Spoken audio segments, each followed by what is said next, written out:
President కావాల్సిన స్థాయిలో ఉన్న నాయకుడు కదా. రైట్.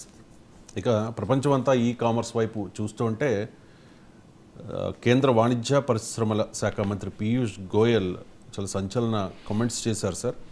ఆన్లైన్ షాపింగ్తో సోమరులు అవుతాం అండ్ ప్రపంచ దిగ్గజ ఈ కామర్స్ సంస్థ అమెజాన్ మీద కూడా కొన్ని ఆరోపణలు చేశారు.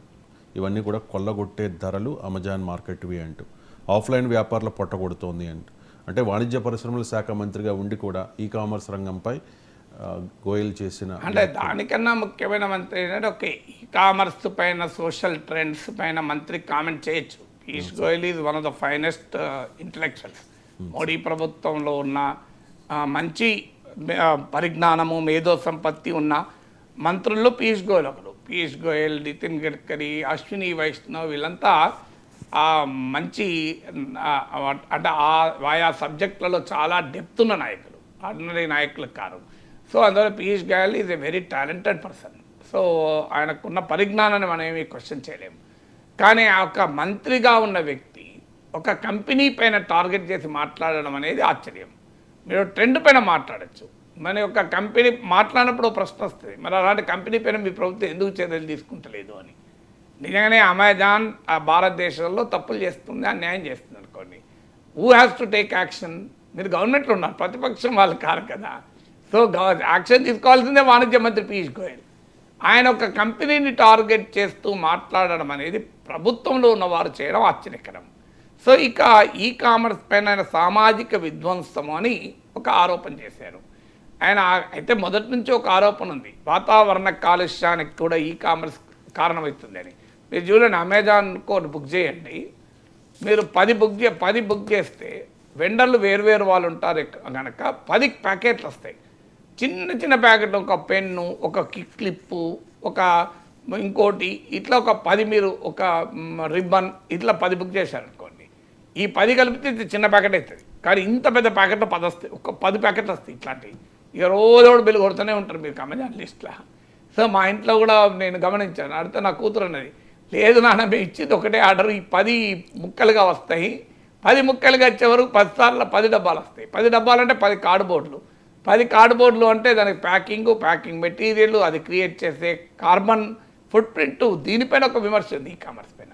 అది ఇప్పుడు పీయూష్ గోయల్ చేసిన విమర్శ ఏంటంటే సోమరులు అవుతున్నారు అని. సో కాలు కదపకుండా ఫుడ్ కావాలి, ఐటమ్స్ కావాలి. ఒకప్పుడు నీకు shopping is a part of socialisation process.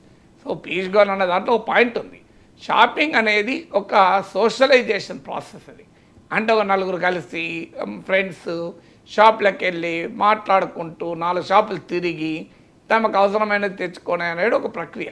అది దాన్ని ఎంజాయ్ చేయగలిగితే చాలా మామూలు ఎంజాయ్మెంట్ కాదు. సో షాపింగ్ని ఎంజాయ్ చేసే వాళ్ళు చాలామంది కూడా ఉన్నారు. నేను పక్కింటి వాడికి నేను షాపింగ్కి వెళ్తున్నా వస్తావా అంటే వెళ్తుంటారు కదా. సో ఆన్లైన్ వచ్చే వరకు ఏంటంటే కాలు కదపకుండా ఇంట్లో కూర్చొని అన్నీ సో తీసుకొచ్చేటువంటి పని. దీనివల్ల సోమరితనం పెరుగుతుంది.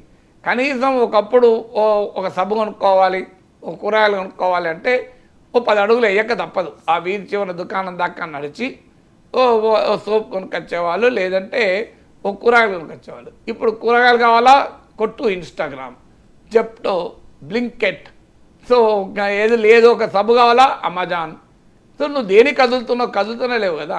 మ్యాక్సిమం అయితే నోట్లో పెట్టుకోవడం వరకు అమెజాన్ వాడు చేస్తున్నాడు, ఫ్లిప్కార్ట్ వాడు మనమే పెట్టుకుంటున్నాం.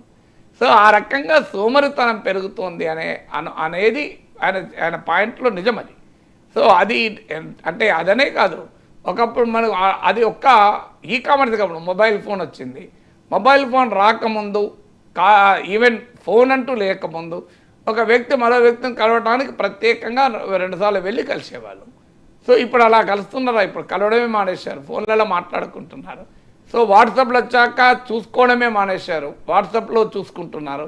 సో మనకు ప్రకాష్ రాజ్ సినిమా ఉంది శతమానం భవతి, అందులో అద్భుతంగా చూపెడతాడు కదా, ఏం నాన్న మేము వాట్సాప్లో ఫోటోలు షేర్ చేస్తున్నాం కదా అంటుంది బిడ్డ. తల్లి ఫోటోలు షేర్ చేయడం కాదు, రావాలి అని. సో అంటే మానవ సంబంధాలు కూడా ఇవాళ ఆన్లైన్ సంబంధాలుగా మారిపోయాయి. అది కూడా సోమరితనాన్ని పెంచుతుంది కదా. ఒకప్పుడు ఓ ఫ్రెండ్ని కలవాలంటే ప్రత్యేకంగా వెళ్ళి కలిసేవారు. That is one side of the story. The other side of the story ఏంటంటే ఎఫిషియన్సీ పెరిగింది, సమయం మోర్ ప్రొడక్టివ్గా యూటిలైజేషన్ అవుతుంది. నువ్వు ఇలా బ్యాంకు పోకున్నా నీ మొబైల్ ఫోన్తో మనీ ట్రాన్సాక్షన్ చేసుకోవచ్చు. సో నువ్వు ఎవరికైనా గూగుల్ పేతో పే చేయొచ్చు. So there are two sides of the coin. అందువల్ల టోటల్గా సోమరితనమే పెంచింది అంటే దాన్ని సోమరితనం కాదు, ఆ సమయాన్ని ఇంకో దానికి ఉపయోగించుకో. సో ఈ సమయం ఒక షాప్కి వెళ్ళి కొనుక్కొచ్చే సమయం తగ్గింది కనుక ఆ సమయంలో పుస్తకం చదువు. So how do you use the time and energy matters. So అది ఇక ఆయన రైజ్ చేసిన మరో ముఖ్యమైన అంశం ఏంటంటే చిన్న చిన్న దుకాణాలు ఈ కామర్స్ వల్ల దెబ్బతింటున్నాయి.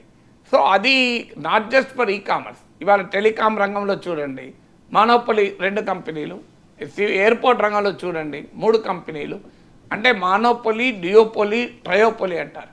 అంటే మొత్తం మార్కెట్లో ఒక్క కంపెనీ. ఇవాళ ఎయిర్పోర్ట్ల రంగం చూడండి, ఒక 10 ఏళ్ల క్రితం మోడీ రాకముందు అదానికి ఒక్క ఎయిర్పోర్ట్ లేదు.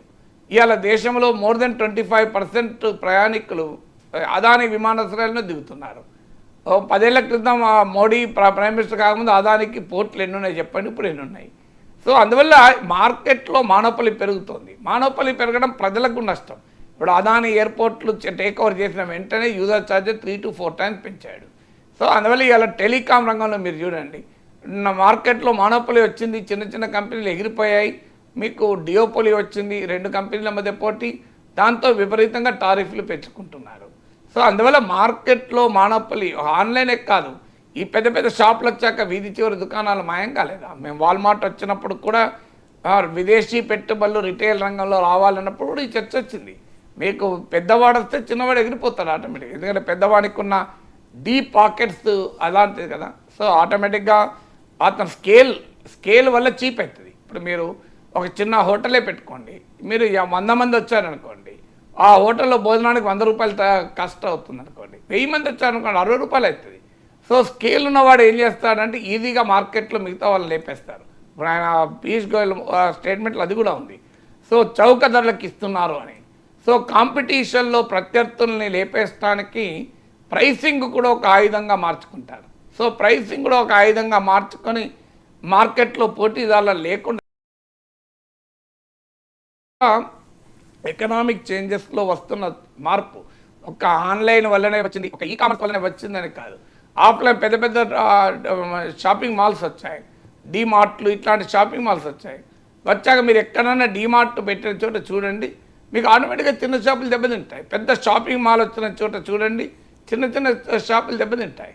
మీరు ఎక్కడన్నా రిలయన్స్ ఫ్రెష్ వచ్చిన చోట చూడండి, చిన్న చిన్న వాళ్ళు దెబ్బతింటారు ఆ పక్కన. సో పెద్ద పెద్ద షాపింగ్ మాల్స్ ఎక్కడొచ్చినా చిన్న చిన్న దుకాణాలు దెబ్బతింటాయి. ఇది పర్టికులర్గా అమెజాన్ అని, పర్టికులర్గా డిమార్ట్ అని, పర్టికులర్గా ఫ్లిప్కార్ట్ అని చెప్పలేము. ఎకనామిక్ ప్రాసెస్లో పెద్దవాళ్ళు వస్తే చిన్నవాళ్ళు వెళ్ళిపోతారు. మీరు ఆటోలు వచ్చాయి, రిక్షా వాళ్ళు కనబడ్డారా? ఒకప్పుడు సీనారాయణ రెడ్డి పాటలో రిమిజిమి రిమిజిమి హైదరాబాద్ రిక్షావాలా జిందాబాద్, 3 చక్రములు గిరగిర తిరిగితే మోటార్ కారే బలాదూర్ అన్నారు. బలాదూర్ మోటార్ కార్ అయినా రిక్షా అయిందా? రిక్షాలు అయిపోయినాక ఆటోలు వచ్చాయి, తర్వాత ఉబర్లు వచ్చాయి. ఉబర్లు వచ్చే వరకు ఆటోలో వెళ్ళగలిగేవాడు అదే డబ్బుతో కొన్ని సందర్భాల్లో తక్కువ ఖర్చుతో కారు ఎక్కుతున్నారు. సో 4 ఆర్డినరీ కూలీ పని చేసుకున్న వాళ్ళు కూడా ఉబర్ బుక్ చేసుకొని మనిషి 30 రూపాయలు పెడితే ఇంటికి వెళ్ళిపోతున్నారు. సో అందువల్ల ఇవాళ దాన్ని కాదనగలమా? ఉబర్లు వచ్చే ఆటోలు దెబ్బతింటున్నాయి. సో ఇప్పుడు ఇలా టెక్నాలజీ రంగంలో వస్తున్న మార్పులు, ఎకానమీలో వస్తున్న మార్పులు చాలా changes. It's a very serious subject. అలా మనం జనరల్ సూత్రీకరణకు రాలేం. ఈ కామర్స్ సామాజిక విధ్వంసానికి దారి తీస్తుంది అని జనరల్ కంక్లూజన్ రాలేం. అందువల్ల ఒకటి రావడం మరొక దాని విధ్వంసానికి కారణం అవుతున్నమాట. దాన్ని ఎలా బ్యాలెన్స్ చేసుకోవాలనేది ఆలోచించాలి. రైట్ సార్, మనం చూస్తూ ఉన్నాం చాలా చిన్న చిన్న ఊళ్ళలో కూడా పెద్ద పెద్ద మాల్స్ వస్తూ ఉన్నాయి. చిన్న చిన్న ఆర్డర్స్ కోసం కూడా ఈ కామర్స్ విధానాన్ని వాడుకుంటూ ఉన్నారు ప్రజలంతా కూడా. సో ఈ నేపథ్యంలో ఒక కొత్త కాన్సెప్ట్ సార్, మన ఊరు మన దుకాణం అని చెప్పి కొంతమంది చదువుకున్న వాళ్ళు కూడా తీసుకొస్తూ ఉన్నారు. ఈ విధానం ఎంతవరకు సక్సెస్ అవ్వాలి? అంటే చదువుకున్న వాళ్ళకి ఏంటంటే కొంతమంది గ్రామాల్లో చిన్న చిన్న పట్టణాల్లో ఉండే వ్యాపారులు మొదలు పెట్టారు. ఎందుకంటే వాళ్ళ లైవ్లీహుడ్ దెబ్బతింటుంది, వాళ్ళ జీవనోపాధి ఈ పెద్ద పెద్ద వచ్చేవారు దెబ్బతింటుంది. కానీ సమస్య ఏంటి? నేను ఇంతకుముందు ఇక్కడ ఇవాళ వీళ్ళు మేల్కొన్నారు. మేము రిటైల్ వ్యాపారంలో విదేశీ పెట్టుబడుల చర్చ వచ్చినప్పుడు కూడా చెప్పాను. విత్ స్టాటిస్టిక్తో ఎవరేజ్ మన దేశంలో రిటైల్ ట్రేడ్ అనేది, చిన్న వ్యాపారం అనేది బహుశా వ్యవసాయం తర్వాత హయ్యెస్ట్ ఎంప్లాయ్మెంట్ లైవ్లీహుడ్ సృష్టిస్తున్నాయి. మీరు ఈవెన్ ఇప్పుడు periodic labour survey, national sample survey, employment and unemployment సర్వేలు చూడండి ప్రభుత్వం. సెల్ఫ్ ఎంప్లాయిడ్ అన్న కేటగిరీలో ఎక్కువ ఉపాధి దొరుకుతుంది. వీళ్ళంతా సెల్ఫ్ ఎంప్లాయిడ్ అంటే స్వయం ఉపాధి, చిన్న చిన్న వ్యాపారాలు చేసుకునే వాళ్ళు. ఓ పూలు అమ్ముకోవడం, ఓ రోడ్డు పక్కన టీ అమ్ముకోవడం. మనం చూస్తుంటాం చూడు, స్కూటీ మీద టిఫిన్ పట్టుకొచ్చి పొద్దున ఇడ్లీ దోశ ఇంట్లో చేసుకొని ఆ స్కూటీ మీద పట్టుకొచ్చి అమ్ముతుంటారు. సో ఇలా అనేక మంది వ్యాపారాలు ఎందుకు చేస్తున్నారు? ఇప్పుడు సాఫ్ట్వేర్ కంపెనీల ముందట చూడండి మీరు, ఓ దోశ బండి ఉంటుంది. ఎందుకు ఉంటుంది? సాఫ్ట్వేర్ ఉద్యోగం వస్తే దోశ బండి పెట్టాడు. సాఫ్ట్వేర్ ఉద్యోగం వస్తే అయితే జోక్గా అంటుంటాం మనం, సాఫ్ట్వేర్ ఉద్యోగం చేసేవాడికని ఈ దోశ బండి వాళ్ళకి ఎక్కువ ఆదాయం ఉంది అని. ఉండవచ్చు కూడా ఒక్కోసారి, కాదని నేను అనట్లేను. కానీ ఇవన్నీ ఎందుకు వస్తున్నాయి? ఫార్మల్ ఎంప్లాయ్మెంట్ ఇండియాలో తక్కువ. ఫార్మల్ ఎంప్లాయ్మెంట్ కలగకపోవడం వల్ల వారికి ఇంకో మార్గం లేక వాళ్ళు ఏదో ఒక వ్యాపారం చేసుకొని బతుకుతున్నారు. సో ఈ వ్యాపారంలోకి పెద్దవాడు ఎప్పుడైతే ఎంటర్ అవుతాడో వాడికి ఉన్న డీప్ పాకెట్స్ వల్ల వాళ్ళకున్న స్కేల్ ఆఫ్ ఎకానమీ అంటారు. స్కేల్ ఆఫ్ ఎకానమీ ఏంటంటే వాళ్ళు ఎక్కువ, ఇప్పుడు ఒక వీధి చివరన ఒక చీరల దుకాణం ఉంది, బట్టల దుకాణం ఉంది. ఆయన నెలలో ఒక 50 చీరలు అమ్మగలుగుతాడు. 50 చీరలు అమ్మేవాడికి ప్రైసు 50 చీరలు కావాలన్నా ఆయన ఎక్కడికన్నా ఉప్పాడకో వెంకటగిరికో పోచంపల్లికో ఎక్కడికో గద్వాలకో పోయి తేవాలి ఆ 50 చీరలు, లేదంటే మహారాష్ట్రకో తమిళనాడుకో పోయి తేవాలి. అందువల్ల 50 చీరలు తెచ్చడానికి అయ్యే ఖర్చు ఒకటే. కానీ 50,000 చీరలు అమ్మేవాడు ఉంటాడు. 50,000 చీరలు అమ్మేవారికి ఆటోమేటిక్గా చీర కాస్ట్ సగానికి సగం పడిపోతుంది. సో ఎప్పుడైతే ఈ పెద్ద పెద్ద షాపింగ్ మాల్స్ వచ్చి మీకు 50,000 చీరలు అమ్మేవాడు వచ్చినాక 50 చీరలు అమ్మే దుకాణం వాడు మిగులుతాడా? సో ఎటుపట్ల మిగిలాడు. టెక్నాలజీ ఈ కామర్సే కాదు, పెద్దవాడు వచ్చిన తర్వాత బెటర్, ఫాస్టర్, చీపర్, ఇది మార్కెట్లో ఉన్న సూత్రం. ఎవరైనా బెటర్, ఫాస్టర్, చీపర్. ఒకప్పుడు ఈ కామర్స్ వచ్చింది, ఈ కామర్స్తో ఆగిందా? క్యూ కామర్స్ వచ్చింది, క్విక్ కామర్స్. 10 మినిట్స్లో రావాలి. ఏం కొమ్మలు ముడితే 10 నిమిషాలు ఎక్కువ అవుతుంది కానీ ఆగడు మనిషి, 5 మినిట్స్లో రావాలి. ఇప్పుడు క్విక్ కామర్స్ వచ్చింది, జెప్టో, బ్లింకెట్, ఇలా ఇన్స్టా, మీకు వితిన్ 5 మినిట్స్ వచ్చేస్తాయి. అమెరికా నుంచి వచ్చిన వాళ్ళు కూడా ఆశ్చర్యపోతుంటారు. మా అన్నయ్య వచ్చినప్పుడు ఆయన ఆశ్చర్యపోయాడు, ఇదేంద్ర ఇండియా ఇంత మారింది, మా దగ్గర కన్నా ఎక్కువ ఉన్నది మీ దగ్గర అని. ఎందుకంటే అమెరికాలో కూడా ఇంత ఉండదు మన దగ్గర. ఎందుకంటే మన పాపులేషన్ డెన్సిటీ, జనాభా సాంద్రత ఎక్కువ కనుక మన దగ్గర ఈ కామర్స్లో క్యూ కామర్స్ సక్సెస్ అవుతాయి. అమెరికాలో ఇది సక్సెస్ కావు, ఎందుకంటే వాళ్ళు కార్ వేసుకొని రావాలి, లేబర్ కాస్ట్ ఎక్కువ. మన దగ్గర ఏమున్నా డెలివరీ బాయ్కి 30 రూపాయలు డెలివరీకి ఇస్తే డెలివరీ చేస్తూ దొరుకుతారు. అమెరికాలో $30 ఇవ్వాలి. అందువల్ల అది అక్కడ వర్కౌట్ కాదు. అందుకే మీరు గమనించండి, ఈ కామర్స్లు, క్యూ కామర్స్లు మన దేశంలో ఇంకెక్కువ సక్సెస్ అయినాయి. అవి అమెరికా కంపెనీలు అయినప్పటికీ కూడా. సో ఎందుకు అంటే దానికి కారణం ఉన్న పాపులేషన్ డెన్సిటీ యొక్క కారణం. సో అందువల్ల ఇవాళ మీకు ఎందుకు క్యూ కామర్స్ సక్సెస్ అయింది? Faster, better, cheaper. ఎందుకైంది? నీ పెద్దవాడితే ఈ will be giving cheaper. Better ఎందుకైంది? నువ్వు ఉదాహరణకు రోడ్డు పక్కన వెళ్ళి ఆకుకూరలు కొనుక్కోవాలి.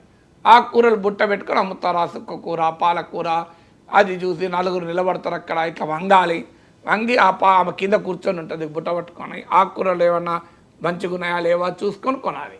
ఆడ ఎండ కొడుతుంటుంది, వర్షం పడుతూ ఉంటుంది, పక్కన ఏదో వాసన వస్తూ ఉంటుంది. అదే నువ్వు రిలయన్స్ ఫ్రెష్కి వెళ్ళావు అనుకోండి, బ్యూటిఫుల్ ఎయిర్ కండిషన్ ఉంటుంది, నువ్వు మంచిగా కూర్చొని కూడా సో వేరే పాలకూర, వేరే సుక్కకూర అని చూసుకోవచ్చు. So that is better. Cheaper ఏంటి? నేను ఇంతకుముందు చెప్పినట్లు 50 చీరలు అమ్మేవాడు 50,000 చీరలు చీపర్. ఫాస్టర్ ఏంటి? మీకు ఒక షాప్కి వెళ్ళాలి, కూర్చోాలి, షాప్లో నిలబడాలి, ఆడ 20 మంది ఉంటే వెయిట్ చేయాలి. ఇదంతా ఏమీ లేదు. మారో సెల్ మీద లావో, నీకు ఇన్స్టాగ్రామ్, బ్లింకెట్, జెప్టో 10 నిమిషాలు వచ్చేస్తాయి. నువ్వు అడిగి చూసే లోపల వచ్చేస్తుంది. సో అందువల్ల ఫాస్టర్, బెటర్, చీపర్ ఉన్నవాడు సక్సెస్ అవుతాడు. మీరు అలా ఆటోలు రిక్షా వాళ్ళు ఎందుకు వెళ్ళిపోయారు? ఆటో ఇది ఫాస్టర్ కనుక వెళ్ళిపోయాడు, చీపర్ కూడా కాదు. ఉబర్ వచ్చాక ఎందుకు వెళ్ళిపోయాడు? ఆటో వాళ్ళు ఎందుకు దెబ్బతింటున్నారు? Not only faster, they are better కూడా. నువ్వు మంచిగా ఏసీ వేసుకొని హాయిగా ప్రశాంతంగా కార్లో కూర్చున్నావు, ఆటోలో కూర్చోకుండా కన్నా. సో అది ఎత్తేయదు ఆటోతో పోలిస్తే. అందువల్ల నీకు మార్కెట్ మంత్ర ఇది. ఎవరు అంత సులభంగా దీనికి సొల్యూషన్ లేదు. వాళ్ళు చెప్తున్న వాదన నిజం. పాపం మా ఊరు మా దుకాణం ఏంటంటే ఇవాళ రిటైల్ ట్రేడ్ అగ్రికల్చర్ తర్వాత highest source of employment create చేస్తున్నది. వీళ్ళందరూ లైవ్లీహుడ్ పోతున్నారు. సో ఈ లైవ్లీహుడ్ పోవడాన్ని ఎలా అడ్రస్ చేయాలి అనేది is a very serious question. So ఒకప్పుడు ప్రొటెక్షన్ ఉండే చిన్న వాళ్ళకు, కానీ లిబరలైజేషన్లో ఆ ప్రొటెక్షన్ తీసేశారు. సో చిన్న హ్యాండ్లూమ్కే ప్రొడక్షన్ లేకుండా పోయింది. పవర్ లూమ్స్ వచ్చి జెట్ లూమ్స్ వచ్చాక పవర్ లూమ్స్ వచ్చి హ్యాండ్లూమ్ దెబ్బతీసింది, జెట్ లూమ్స్ వచ్చి ఇద్దరిని దెబ్బతీసింది. సో అందువల్ల we need to do a soul searching. ఖచ్చితంగా ఈ మన ఊరు మన దుకాణం అని ప్రచారం చేస్తున్న వారి ఆవేదన మనం అర్థం చేసుకోవాలి. ఇది వెరీ జెనైన్ క్వశ్చన్ వాళ్ళు అడుగుతున్నది. మా లైవ్లీహుడ్ ఏంటి, మా బతుకులు ఏం కావాలి అని అడుగుతున్నారు. ఈ ప్రశ్నకు ఆన్సర్ ఉండాలి. ఎలా ఆన్సర్ చెప్పగలం? వారికి ఏదైనా ఇన్ఫ్రాస్ట్రక్చర్ ప్రొవైడ్ చేస్తామా, ఇన్సెంటివ్ ప్రొవైడ్ చేస్తామా, టాక్సేషన్ బెనిఫిట్స్ కొన్ని ఉన్నాయి. ఇప్పుడు జిఎస్టీ ఒక లిమిట్ వరకు జిఎస్టీ ఉండదు. So how do we address this? నీకు టోటల్గా పెద్దవాళ్ళని ఎలో చేయొద్దు, సూపర్ మార్కెట్ చైన్లే ఉండకూడదు, షాపింగ్ మాల్లే ఉండకూడదని మన ఇండియన్ ఎకానమీ వెనక్కిపోతుందా? That is an extremely difficult. కానీ ఖచ్చితంగా ఈ చిన్న దుకాణాలు, చిన్న వ్యాపారాలు, చిరు వ్యాపారాలను కాపాడాలి. అదొక పెద్ద సోర్స్ ఆఫ్ లైవ్లీహుడ్.